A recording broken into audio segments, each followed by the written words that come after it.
Cuán firme cimiento se ha dado a la fe de Dios en su eterna palabra de amor. Muy buenas noches, queridos oyentes y amigos que en este momento nos acompañan. Estamos inmensamente felices porque hoy estamos dando inicio a este maravilloso proyecto del estudio de las Sagradas Escrituras. Vamos a hacer un estudio maravilloso, comenzando desde el libro del Génesis e iremos hasta el libro de Apocalipsis, de tal manera que tendremos la oportunidad de poder explorar a profundidad muchos de los temas que están en las Escrituras para cada uno de nosotros.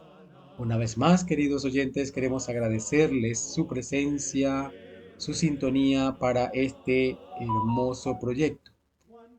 Y como vamos a iniciar con el libro del Génesis, entonces es hora de que podamos pedirle a Dios que nos dirija en oración para comenzar el estudio de las Escrituras. Voy a pedirle que allí donde se encuentran puedan inclinar sus rostros para orar. Padre nuestro que estás en los cielos, estamos inmensamente agradecidos por los privilegios y las bendiciones que tú nos has otorgado hasta el día de hoy. Queremos en esta oportunidad pedir tu bendición especial al abrir la Biblia, tu palabra. Queremos rogar que sea tu Espíritu Santo el que dirija cada una de las cosas que vamos a estudiar y que podamos entonces recibir sabiduría de parte del Espíritu para poder entender cada una de las verdades que tienes para nosotros en las Escrituras. Te agradecemos, Señor, por todas las bendiciones que nos has otorgado y lo que continuarás otorgándonos en el futuro. En el nombre de Jesús. Amén. Bien, mis queridos amigos y oyentes, como ya hemos dicho anteriormente, el inicio de este estudio va a ser en el libro de Génesis, el cual es considerado el primer libro del canon de las Sagradas Escrituras. Y hablando del libro de Génesis, es importante que podamos tener un poco de contexto y entender desde el mismo inicio, ¿no?, todo lo que está relacionado con el libro del Génesis. Así que lo primero que vamos a revisar es el título del libro de Génesis. Los judíos designaban al libro de Génesis según la primera palabra del texto hebreo, y el texto hebreo comienza con la palabra en el principio. Sin embargo, también el Talmud judío lo llamaba el libro de la creación del mundo. El nombre de Génesis, mi querido oyente, significa origen, fuente, y ha sido tomado de la versión de los 70, donde este término fue usado por primera vez para indicar el contenido del libro. Así que vamos a iniciar con este aspecto importante, que el libro del Génesis tiene su origen y tiene su título justamente en estas primeras palabras de la Biblia hebrea. Y entonces encontramos que el autor del libro de Génesis es, en el mundo cristiano, hay un consenso que se dirige hacia Moisés. Sin embargo, no todo el mundo cree que Moisés fue el que escribió el libro del Génesis, pero nosotros creemos que Moisés es definitivamente el autor del Génesis. Sin embargo, vamos a escuchar algunas de los argumentos que tienen las personas que no aprueban que Moisés fue el autor del libro del Génesis. Entre ellos están autores de la alta crítica y teólogos recientes que también han dicho que no creen que Moisés haya sido el autor del libro de Génesis. Y esto no es nuevo, ya que desde antes ya había personas que habían empezado a escribir acerca de la posible autoría del libro de Génesis por alguien diferente a Moisés. En el año de 1753, un médico de la corte de Francia llamado Jean Astruc publicó un libro. Ese libro se llamó Conjectures, que en español significa conjeturas. Y en este libro él pretendía que los diferentes nombres de la deidad que aparecen en el Génesis son una demostración que el libro es una colección de materiales de diversas fuentes.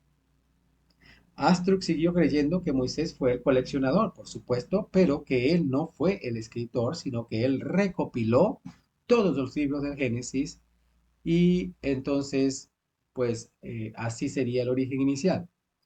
Sin embargo, los seguidores de este filósofo, tiempo más tarde, desecharon incluso esta teoría y decidieron argumentar que en definitiva Moisés no tenía nada que ver con la escritura ni la recopilación de los diferentes aspectos y de las diferentes partes del libro de Génesis.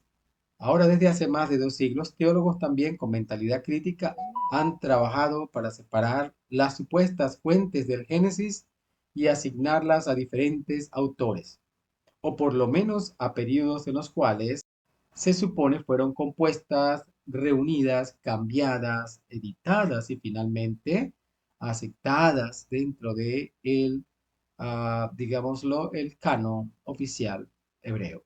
Aceptando estos puntos de vista críticos, algunos eruditos concordaron en un principio que consideraban importante, y es a saber que este libro consiste en muchos documentos de diferente valor, autor, tiempo de su origen. Sin embargo, difieren ampliamente en sus opiniones el uno del otro, no se ponen de acuerdo acerca de qué partes han de ser atribuidas a cierto periodo y cuáles a otros periodos de la historia. Así que la gran variedad de opiniones, mi querido oyente, lo que nos dice es que en definitiva no hay un consenso entre los críticos acerca de la realidad, no hay una postura sólida acerca de ese argumento, por lo que podríamos nosotros también decir que es un argumento defectuoso en su fundamento. Pero no solamente algunos críticos se fijaron en la autoría, por ejemplo, para ir un poco más a profundidad, lo que realmente estaban criticando era que en el libro de Génesis se usan algunos nombres para Dios y que estos nombres son diferentes y no es un solo nombre. Por ejemplo, en algunas partes del libro de Génesis se menciona a Yahvé, que es una transliteración de las 4 letras del alfabeto hebreo que identificaban el nombre de Dios. En el español conocemos esto como Jehová. Así que algunos autores críticos catalogaron a estas partes de las escrituras como escritas por jehovistas o editores jehovistas. Pero por otro lado, se encuentran otros nombres en el libro de Génesis, como por ejemplo Elohim. Y Elohim, que significa Dios, también es un nombre atribuido a las escrituras para Dios, definitivamente. Y algunos de estos críticos lo que dicen entonces es que estas partes de las escrituras fueron escritas por los elogistas, es decir, un grupo de editores elogistas. Al fin, estos dos grupos o estas partes fueron unidas por algún editor o redactor y así entonces tenemos lo que es el libro de Génesis del día de hoy.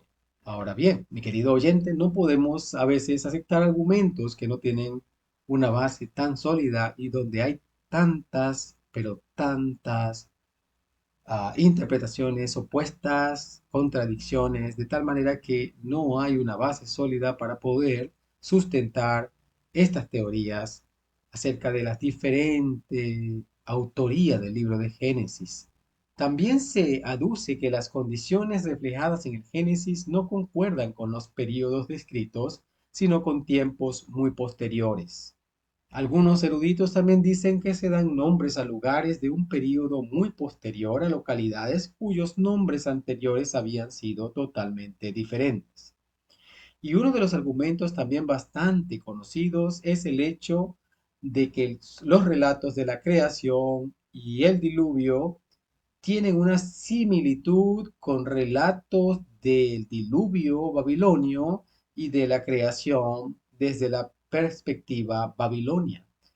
Ellos dicen que son tan similares que Pareciera indicar que los autores bíblicos copiaron de los autores babilonios estas historias y las adaptaron para que entonces el pueblo pudiese tenerlas como su forma de creencia, como su conjunto de creencias.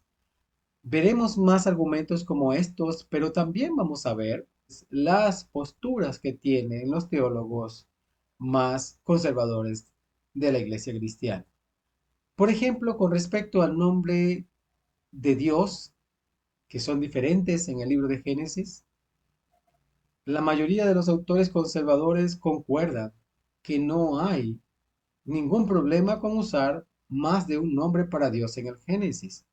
De hecho, algunas veces esto se ha usado en diferentes situaciones, de tal manera que es un argumento que no demuestra que el autor sea diferente, porque en otros lugares de las escrituras e incluso en escritos modernos es normal que un autor pueda llamar, por ejemplo, en el caso de Dios, a Dios de diferentes maneras o de diferentes nombres. Adicionalmente, pudiéramos añadir, querido oyente, que lo que dicen de los relatos de Babilonia, podríamos nosotros muy bien pensar que tal vez fueron los babilonios que copiaron de los hebreos los relatos bíblicos. No necesariamente tiene que ser que los hebreos copiaron de los babilonios los relatos bíblicos. Así que es un argumento que realmente no tiene sustento desde la perspectiva de la historia real y desde la perspectiva de la arqueología incluso.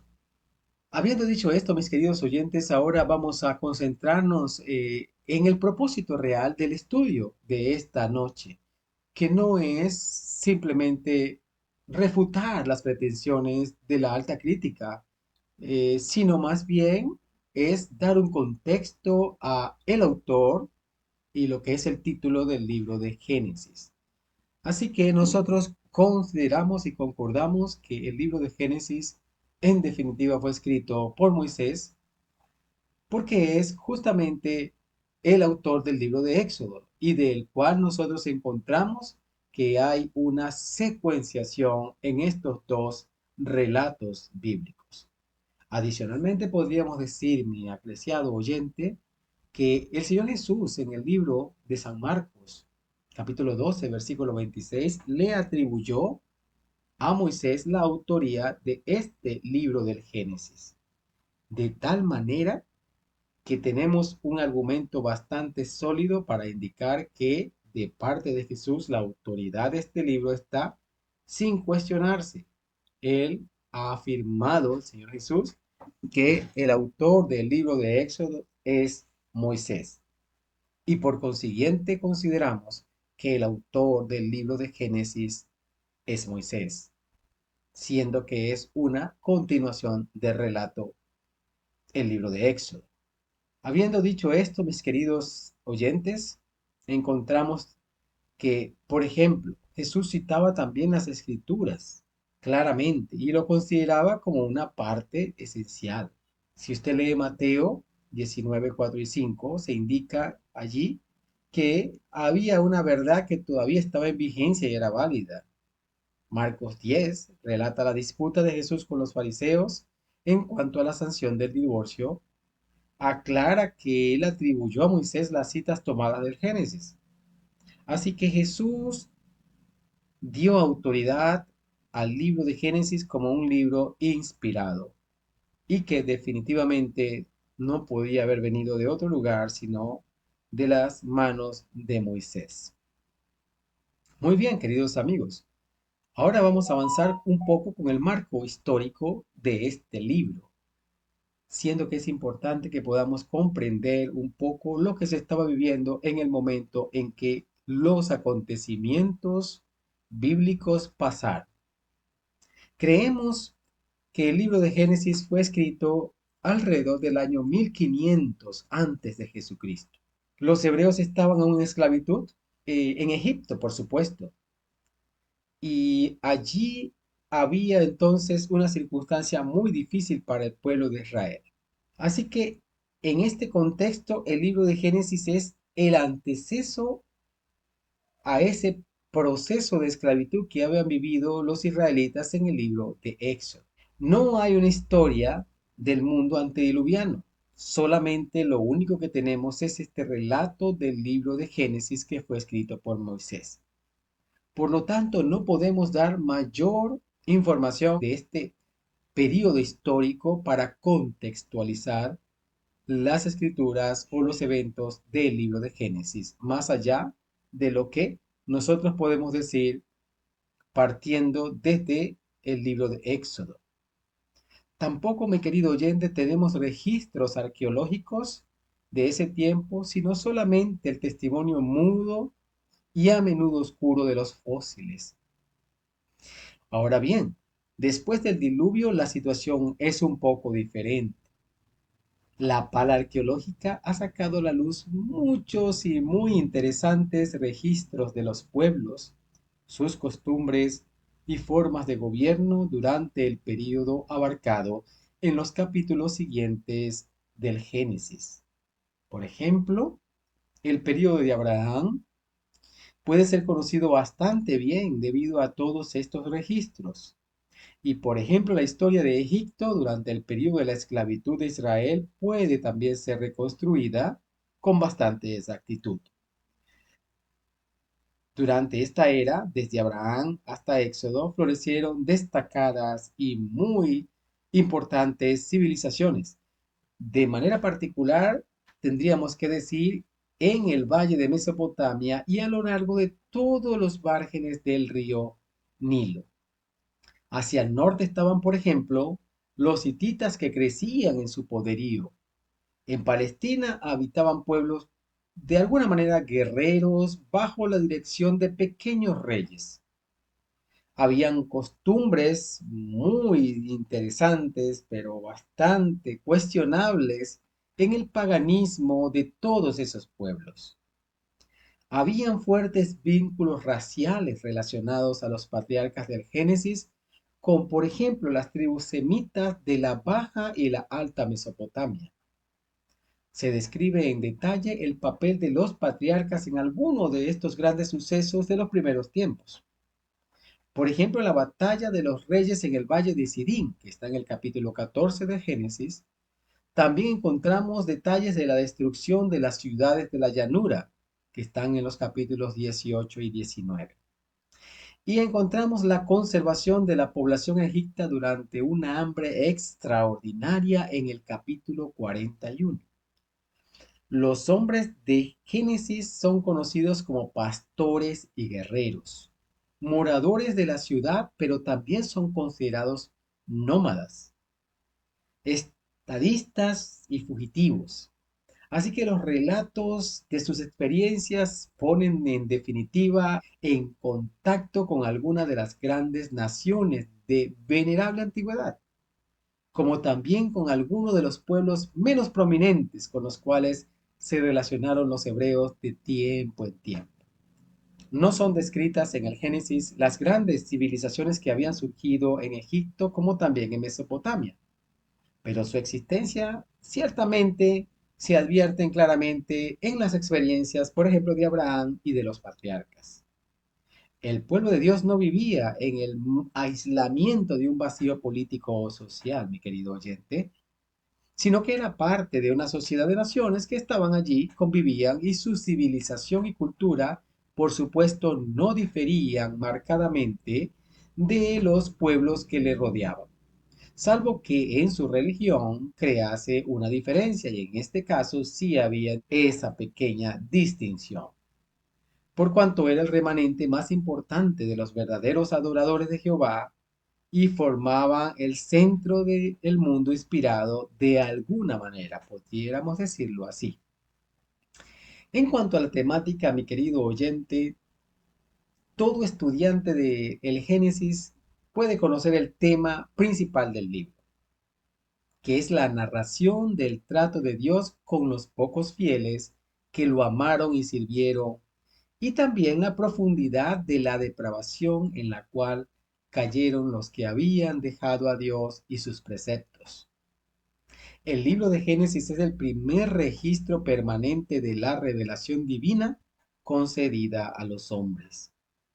El libro tiene también una importancia doctrinal, mi querido amigo, porque registra, por ejemplo, una doctrina muy importante que es la doctrina de la creación de este mundo y de todas sus criaturas vivientes. También presenta la doctrina del pecado, la entrada del pecado y la promesa de Dios acerca de la salvación. Además enseña que el hombre es un ser moral libre, poseedor de una voluntad libre y que la transgresión de la ley de Dios es la fuente de toda la desgracia humana. Da instrucción con respecto a la observancia, por ejemplo, de un precepto que ha sido olvidado en nuestro tiempo, que es la observancia del séptimo día de la semana como un día de descanso y adoración.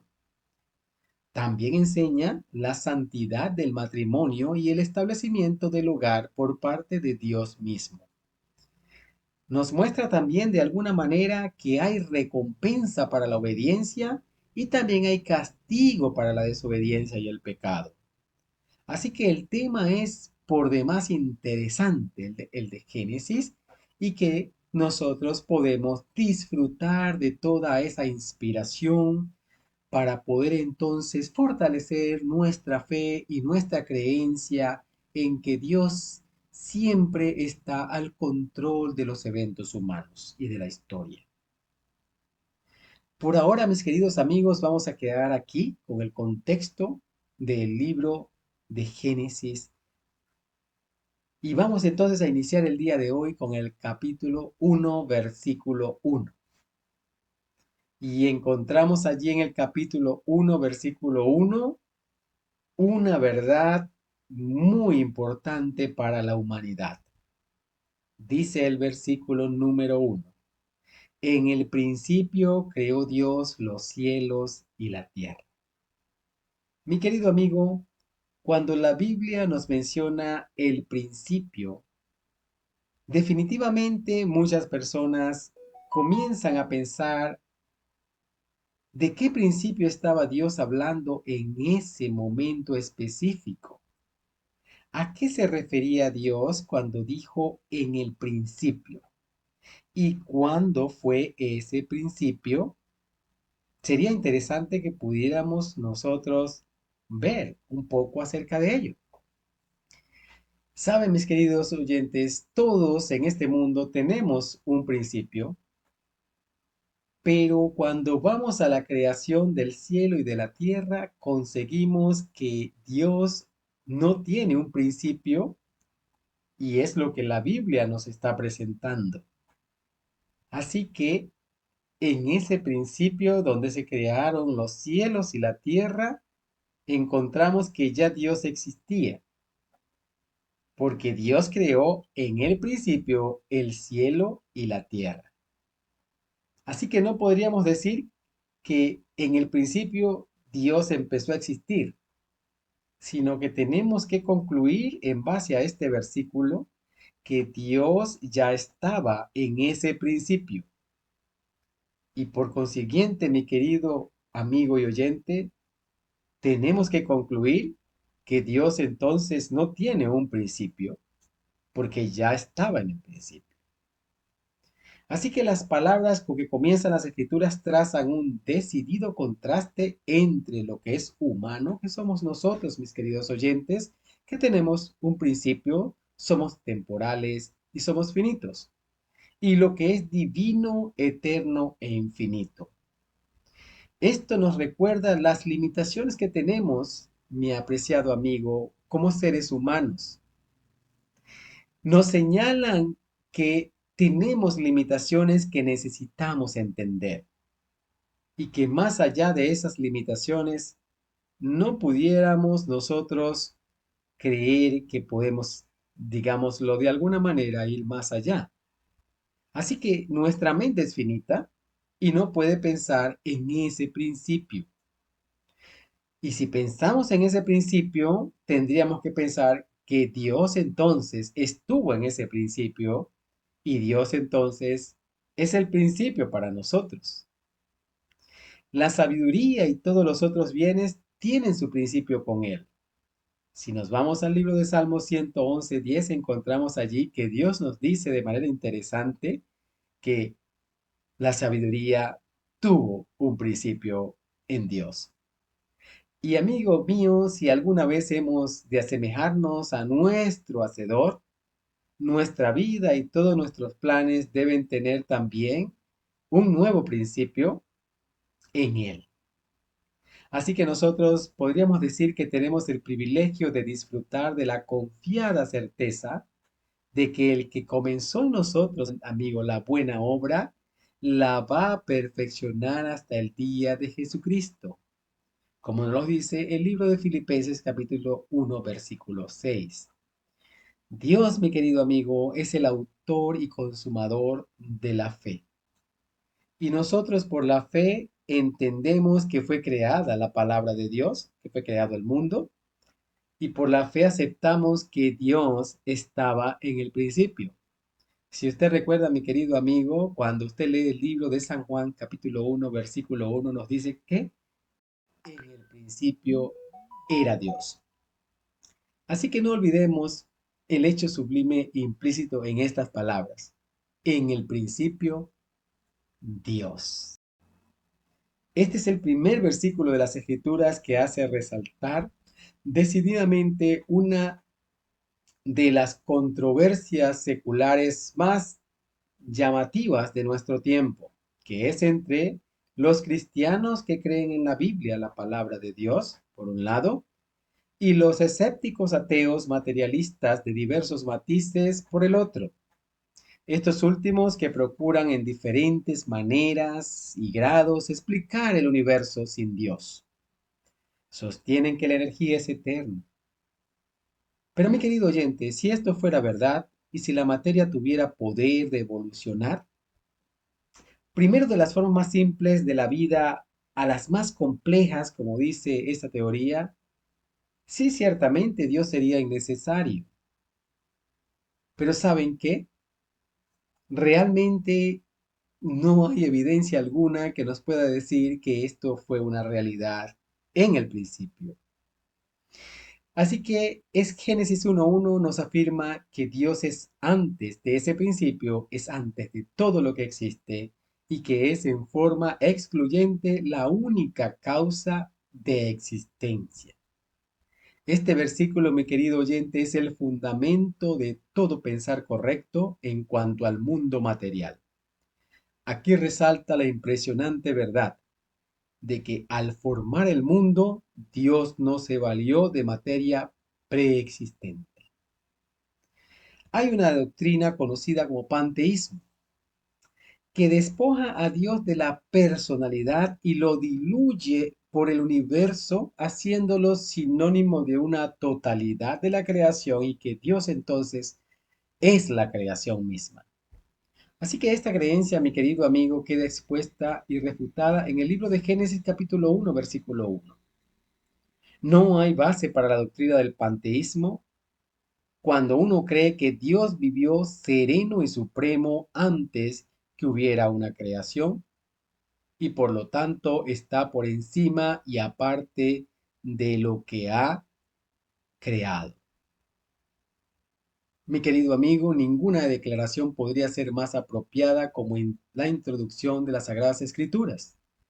Al principio el lector conoce al ser omnipotente, que posee personalidad, voluntad y propósito existiendo antes que todo lo demás y que por lo tanto, sin depender de nadie más, ejerció su voluntad divina y creó los cielos y la tierra. No debemos permitirnos ningún análisis, mi querido amigo, que cuestione estas verdades concernientes a Dios y al misterio de una creación divina, ya sea en cuanto al tiempo o al método, y que esto oscurezca el hecho de que la verdadera línea divisoria entre una creencia verdadera y una falsa acerca del tema de Dios y del origen de nuestra tierra consiste en la aceptación o el rechazo de la verdad que hace resaltar este versículo bíblico en el libro de Génesis capítulo 1, versículo 1. Aquí mismo deberíamos expresar una palabra de precaución. Durante largos siglos los teólogos han especulado con la palabra principio, queriendo descubrir de los caminos misteriosos de Dios y de la sabiduría infinita que solo simplemente no podemos entender. Por ejemplo, nosotros podríamos de alguna manera especular acerca de cómo Dios creó y qué hizo Dios o qué estaba haciendo Dios antes de ese principio, pero no quedaría en simplemente una ociosa especulación. No sabemos nada de la creación, salvo lo que Dios nos ha revelado y lo que la naturaleza nos permite descubrir acerca de ella misma, que es una creación de Dios. Así que al final está la declaración sucinta donde Dios dice, y fue así. Así que esa es la palabra con la que nosotros nos quedamos. Dios lo hizo así, Dios lo estableció, y nosotros debemos entonces creer por la fe que esto es la realidad y que lo demás es simplemente especulación. Ahora, Dios creó los cielos y la tierra. Y la pregunta es, ¿y cuándo completó Dios su obra? Solo podríamos contestar, acabó Dios en el día séptimo la obra que había hecho, porque en 6 días hizo Jehová los cielos y la tierra, el mar y todas las cosas que en ellos hay, y reposó en el séptimo día. Así que es importante, mi querido amigo, que la creación inicia, o el relato de la creación inicia con un creó Dios los cielos y la tierra. Y finaliza en el día 7 con y reposó Dios de la obra que había hecho. Así que es importante este detalle porque lo conseguiremos a lo largo de la escritura y es interesante que podamos entenderlo en el contexto original en el que Dios le creó y es a saber un mundo que Dios quería que el ser humano disfrutase y que viviese para siempre en él. Así que mi querido amigo, esta es el inicio del libro de Génesis. Creó Dios. ¿Saben la palabra crear que usa el hebreo en ese específico versículo bíblico? Es la forma que se usa para describir la actividad de Dios, como por ejemplo crear el viento, o cuando Dios dice crear un corazón nuevo, cuando Dios, por ejemplo, nos dice nuevos cielos y nueva tierra en Isaías 65:17. Las palabras hebreas que traducimos nosotros como crear son diferentes a las palabras que traducimos como hacer, como formar y otras. Así que es interesante notar este aspecto del versículo 1. Dios creó algo de la nada, creó algo de materia que no existía, creó es el verdadero sustantivo del poder de Dios. Vamos a terminar en este momento en el versículo 1 y continuaremos nuestro estudio luego en el versículo 2 para seguir entonces descubriendo las ricas verdades de la palabra de Dios. Que Dios te bendiga, mi querido oyente, mi querido amigo, y que puedas tener un descanso reparador y un bendecido día y noche para ti. Cuán firmes cimientos se ha dado a la fe de Dios en su eterna